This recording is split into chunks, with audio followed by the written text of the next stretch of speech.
This is a quick video of the Hiller 450 V2.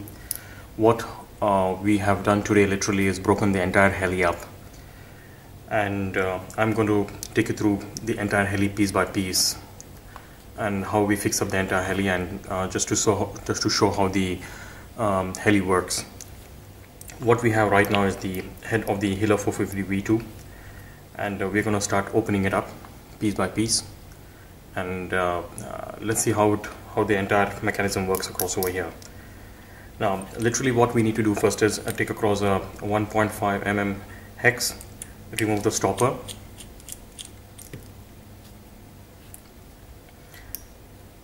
then we are going to remove the main rotor blade grips.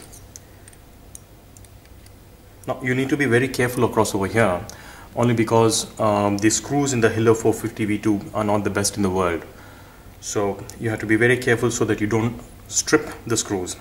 What I'm going to do across is I'm going to take a 1.5 mm hex, shove it across over here within the bolt, and use one more 1.5, and hold it very sturdily, and then turn it out. Be careful again not to strip.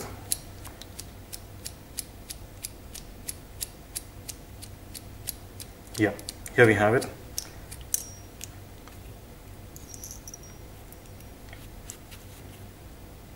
Now you have the feathering shaft, the bearings off, the bushings out, the O-rings are still inside. You can pull out everything. Now you will see, especially during the kit that comes across to you, usually the factory does not do Loctite. So you need to be very careful to Loctite each and every part. Now it was quite easy for me to remove the head, but some of you might have some trouble, so be very careful not to strip the screws. Now one side I could remove, the other side is still stuck across over here. We still need to remove this. What I'm going to do is I'm going to take across a piece of cloth,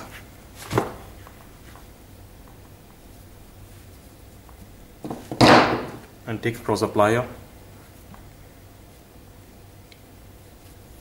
I'm going to use the cloth only because we don't put any marks across on the feathering shaft, and yank it.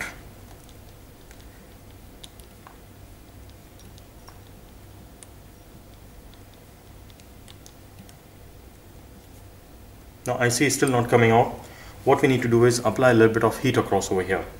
So I'm going to get across a lighter, and I'll be back in about a minute. Yeah, hi. So we just saw that the screw was not coming out, it's just turning across with the spindle.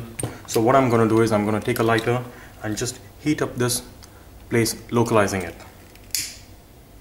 But be careful not to overheat it, so that we don't actually start destroying the entire bearing there across. Try to use the blue flame side. I think this should be enough. Let's give it a shot. Yeah, this is enough. Here it comes off.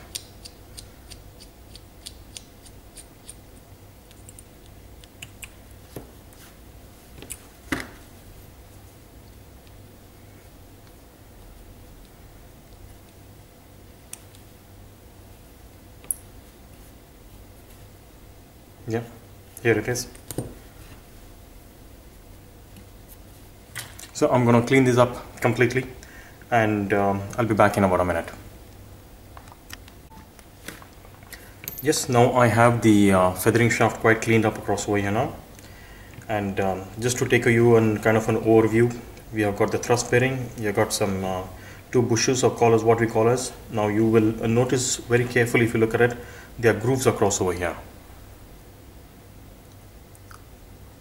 on this side and the other side. So there is a certain way the grooves go and push together within the bearings.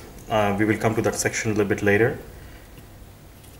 Now another thing which importantly I need to tell you is, especially during when it comes from the factory, the spindle or the feathering shaft are usually machined, and they actually use oil across the ends so that they can put some threads. Now we need to be careful to clean up this oil or the dirt that is actually embedded across over here. Reason being that if you don't, Loctite doesn't usually work across over here, and you will actually see a lot of trouble later, and you'll see a slop and maybe even the rotor heads coming out of position later when you're trying to fly.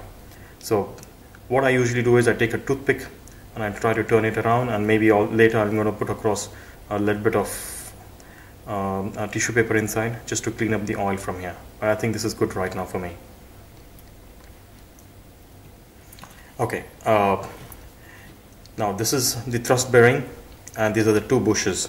Now there is a certain way that these bushes go across.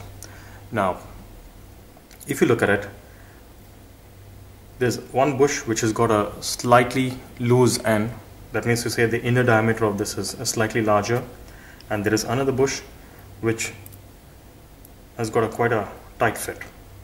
So what happens here is you put the bush that has got a slightly larger diameter, you can see the kind of a play across over here, and take the bearing and turn it in a way so that the open race is facing across the bearing, the bush, sorry, and you take the other bush and you fix across over here, and then we'll try to fix the screw across here. But before that, we need to apply grease on this bearing, because I've seen, I've picked up about 2 to 3 heads. I've pulled out 2 to 3 heads, but I don't see any kind of grease across over. So it's very, very imperative that we put across some grease here.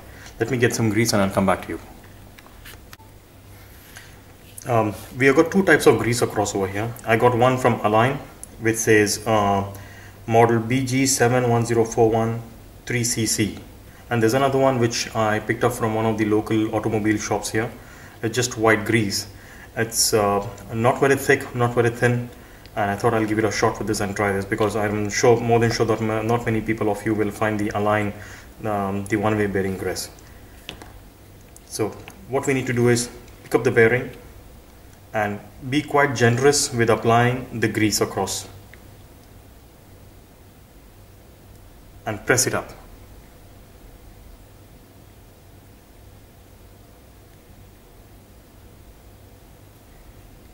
Yeah, and leave that aside.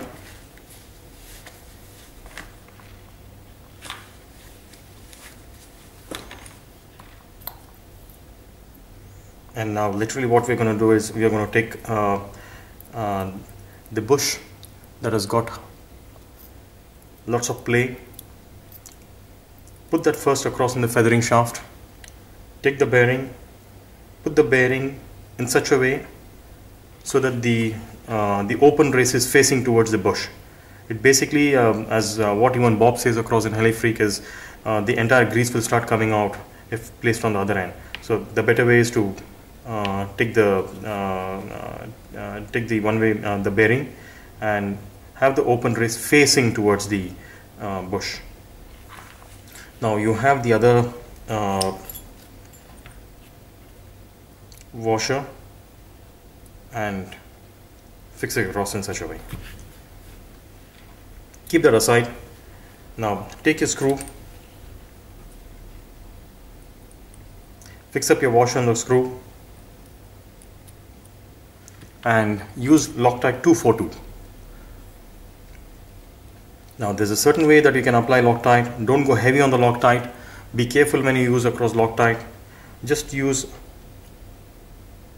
sparingly.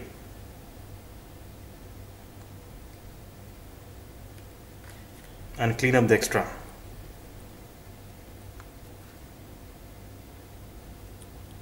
And tighten it.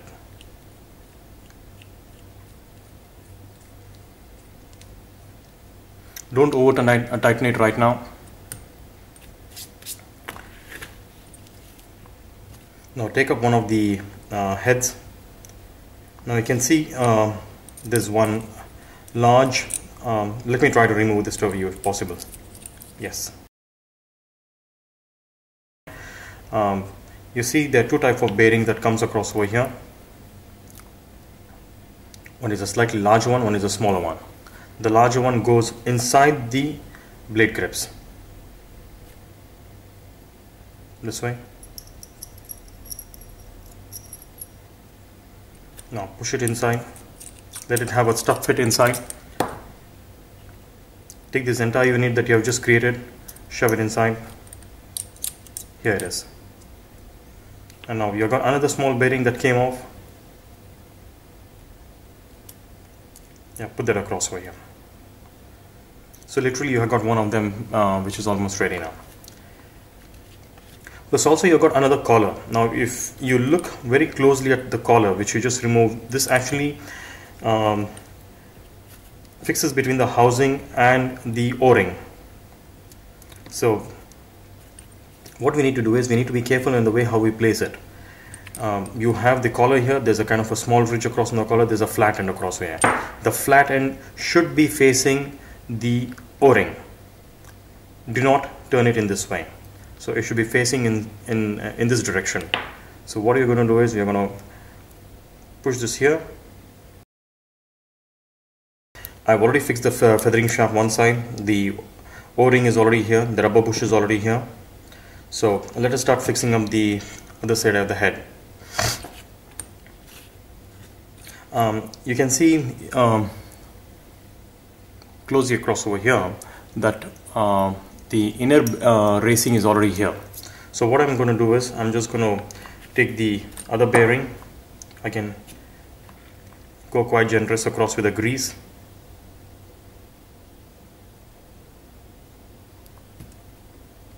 And press it hard. I usually use a toothpick so that it's quite easy for the bearing to go and seat itself properly.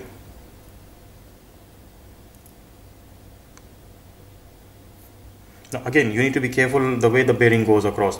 The bearing, the open race of the bearing should be facing the housing of the main rotor. The open side, this is the closed side, this is the open side. The open side should be facing the housing, and this is the housing.